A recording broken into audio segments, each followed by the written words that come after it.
এই যে ভালো হবে। ও বাবা একের উঠতেছে, হ্যাঁ একের উঠতেছে, জোরে জোরে বলতে হবে। ভিডিও ছিল। বাড়ি আমার পারজনজনিয়া, আমি বাবুল বাঙালি।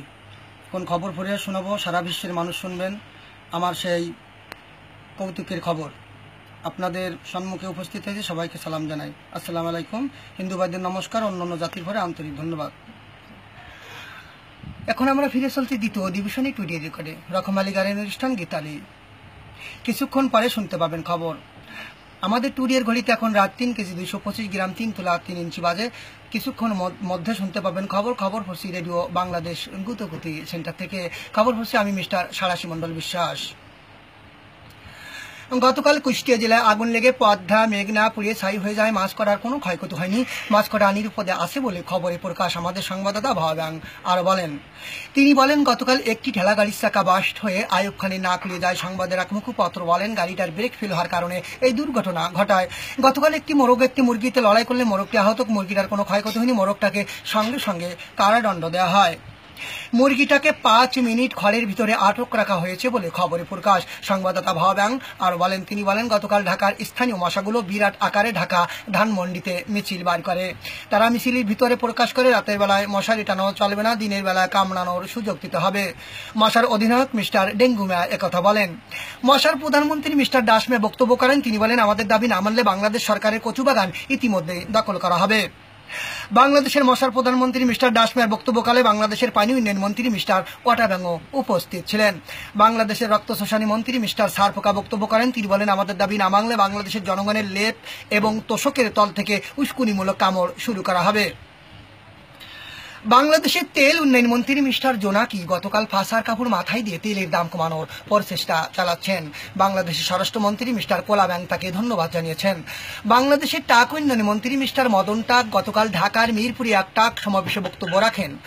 বাংলাদেশের মানুষের অল্প বয়সে চুল পেকে টাক হয়ে যাওয়া এটা একটা মারাত্মক রোগ বলে তিনি আখ্যায়িত করেন। তিনি বলেন, বাংলাদেশে মোট 36 প্রকার মারাত্মক টাক রয়েছে। তাদের মধ্যে বিশেষ বিশেষ টাক হলো শুক টাক, টুক টাক, মদন টাক, মালীয় টাক ও বেলজিয়াম টাক।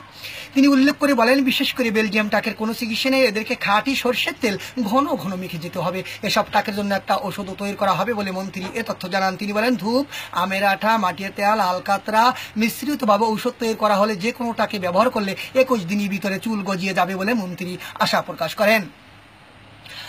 বাংলাদেশের হাঁস, মুরগি এবং সিরগলদের মধ্যে অনেক দিন ধরে বাদাবাদি রয়েছে। এদের মধ্যে একটি শান্তি চুক্তি স্বাক্ষর হবে বলে এক পশু সমাবেশের আয়োজন করা হয়।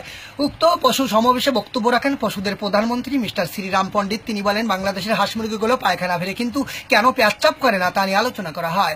বাংলাদেশের হাঁস মুরগিগুলো পায়খানা ফেরে পেচ্ছাপ করে না কেন তার দায়িত্ব স্বীকার করেছেন মিস্টার খাটাসকান্তি বিশ্বাস।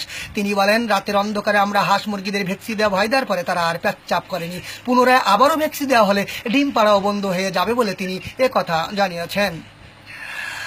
বাংলাদেশের বায়ুমণ্ডল দূষিত হয়ে কটাব্যাঙের মেজাজ আরো বেশি খারাপ হয়েছে। গতকাল ইজালতলি বনগা রাস্তা থেকে একটি কটাব্যাঙ চক্ষু লাল করে একটি হাতিকে 3টি থাপ্পড় মেরেছে। প্রথম থাপ্পড়ে হাতি মারা যায়। দ্বিতীয় থাপ্পড়ে হাতি তাজা হয়ে হাঁটা দিলে তার পদতলে পড়ে কটাব্যাঙটি লোহার মতো টনক হয়ে যায়। গতকাল খুলনার বিলাস হোটেলের ভারী দানার একটি সিঙ্গারা বাস্ট হয়ে 6 জন হোটেল কর্মী নিহত এবং 4 জন আহত হয়েছে। আরও হতাহতের খবর রয়েছে, তা এখনো তাৎক্ষণিকভাবে জানা যায়নি।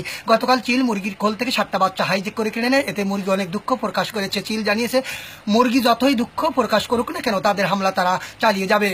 গতকাল গোপালগঞ্জ শহরে একটি মশা একটি বাসের সঙ্গে ধাক্কা লাগালে বাসটির লেংটি খুলে যায়। মশার কোনো ক্ষয়ক্ষতি হয়নি। বাসটিকে মেডিকেল গ্যারেজে ভর্তি করা হয়। এবার শুনুন নিখোঁজ সংবাদ। গতকাল 95 বছর একটি যুবতী কন্যা হারিয়ে যায়। তার নাম ছিল আলকাতরা তন্নেসা গায়রম খরসা। গোলগাল শামলা মেয়েটি চৌরঙ্গি রোড থেকে হারিয়ে যায়। হারানোর সময় তার পরনে ছিল 1 বিঘা জমির খড়। 72 বছর একটি শিশু হারিয়ে যায়। তার নাম ছিল গেদুবালি, পরনে ছিল ল্যাংটা গায়রম খাটাস। ছেলেটি লঞ্চঘাট থেকে হারিয়ে যায়। হারানোর সময় তার বয়সই ছিল 3 কেজি 225 গ্রাম। খেলা খবর, ছাগলের টুর্নামেন্টে মানুষের লেজে আগুন ধরেছে। গতকাল বিড়াল 3 ব্যক্তি দিয়ে কুকুরকে হারিয়ে দিয়েছে। কুকুর পাল্টা ধাপড় মেরে বিড়ালকে তাড়িয়ে দিয়েছে। ইঁদুর এবং সুসার খেলা ডোরো রয়েছে বলে আমাদের সংবাদদাতা এ তথ্য জানিয়েছেন।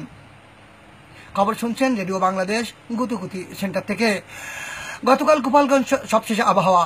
গতকাল গোপালগঞ্জ শহরে ঘূর্ণিঝড় হয়ে ঘূর্ণিঝড় দেওয়ালের সঙ্গে বেঁধে ঘূর্ণিঝড় চুরমার হয়ে যায়। দেওয়ালের কোনো ক্ষয়ক্ষতি হয়নি, ঘূর্ণিঝড়ে অন্ততপক্ষে ফুটা ভাষার ক্ষতিগ্রস্ত হয়। নটাবুনা, বান্দরবুনা, বাগপুর, কানাচর, সলদিয়া, মিটের কুল জেলার উপর দিয়ে সর্বোচ্চ নিম্ন 5 কিলোমিটার বেগে ঝড়ো থেকে দমকা হাওয়া বয়ে যেতে পারে। এসব এলাকার অভ্যন্তরে হেলিকনগুলোকে 332 নম্বর সতর্কতা সংকেত দেখাতে বলা হয়। আগামীকাল সূর্য উঠতেও পারে, না উঠতে পারে। খবর শেষ হলো, পরবর্তী খবর শুনবেন রাত 9:30 ইংরেজিতে। খোদা হাফেজ। একটা গান শুনুন তাহলে। কি বলবো ভাই দুঃখের কথা, বলা তো আর যায় না, কান ধরেছি আর কোনো দিন বিয়ে করব না।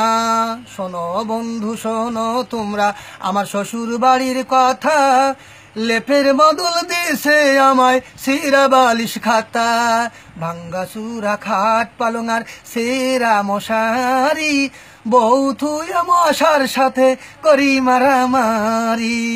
কথা ছিল বিয়ার সময় আমায় দিবে বিসিয়ার, বিয়ার পরে দেশে একটা ভাঙ্গা টেন্ডেস্টার।